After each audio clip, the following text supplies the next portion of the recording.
Research hypothesis तो बहुत प्रकार के होते हैं बच्चों, पर उसमें से दो बहुत इंपॉर्टेंट है आपका एग्जाम के लिए भी और आपका पीएचडी के लिए भी।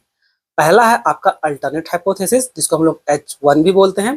दूसरा हम लोग का नल हाइपोथेसिस जिसको हम लोग H0 भी बोलते हैं। ठीक है, अब इसको समझने के लिए चले पहले एक एग्जांपल लेते हैं।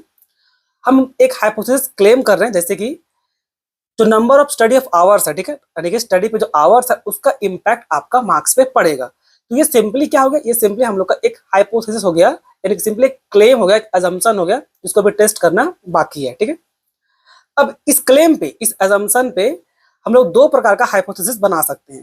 जैसे पहला है अल्टरनेट हाइपोथेसिस। अब अल्टरनेट हाइपोथेसिस बोलता है कि जब दो वेरिएबल पे, जैसे यहाँ पर दो वेरिएबल आपका क्या है, एक नंबर ऑफ आवर्स और दूसरा है उसका मार्क्स। ठीक है, तो दो वेरिएबल पे किसी भी प्रकार का जब रिलेशनशिप एग्जिस्ट करे, चाहे किसी प्रकार का डिफरेंस एग्जिस्ट करे, चाहे कोई इफेक्ट एग्जिस्ट करे, तब कहलाता है वो क्या, आपका अल्टरनेट हाइपोथेसिस। तो यहाँ पर जैसे कि आपका रिलेशनशिप एग्जिस्ट करता है कि ज्यादा नंबर ऑफ आवर्स पढ़िएगा तो ज्यादा मार्क्स आएगा, कम पढ़िएगा तो कम मार्क्स आएगा, यहाँ पर यानी कि आपका रिलेशनशिप एग्जिस्ट कर रहा है। ठीक है, तब वो कहलाएगा आपका अल्टरनेट हाइपोथेसिस। अब दूसरा जाइए, ये होता है आपका नल हाइपोथेसिस।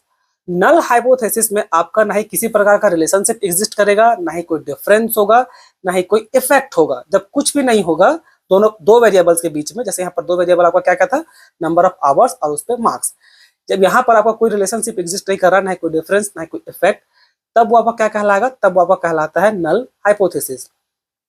अब जो मेन क्लेम था कि नंबर ऑफ आवर्स पे आपका स्टडी, आपका मार्क्स पर इम्पैक्ट पड़ेगा, जिसमें हम लोग दो हाइपोथेसिस क्रिएट किए थे, एक नल एक दूसरा अल्टरनेट, तो कंक्लूजन में केवल एक ही आएगा बच्चों, दोनों को आप एक्सेप्ट नहीं कर सकते। या तो आप अल्टरनेट हाइपोथेसिस को एक्सेप्ट कीजिएगा या तो नल हाइपोथेसिस को एक्सेप्ट कीजिएगा। और ऑब्वियस है इस हाइपोथेसिस में तो बिना आप रिसर्च के ही बता सकते हैं भाई कि ज्यादा मार्क्स, ज्यादा पढ़ने पे ऑब्वियस ज्यादा मार्क्स आएगा। तो ये आपका अल्टरनेट हाइपोथेसिस को आप एक्सेप्ट कीजिएगा। तो आई होप आपको इन दोनों मेन डिफरेंस समझ में आ गया हो। धन्यवाद।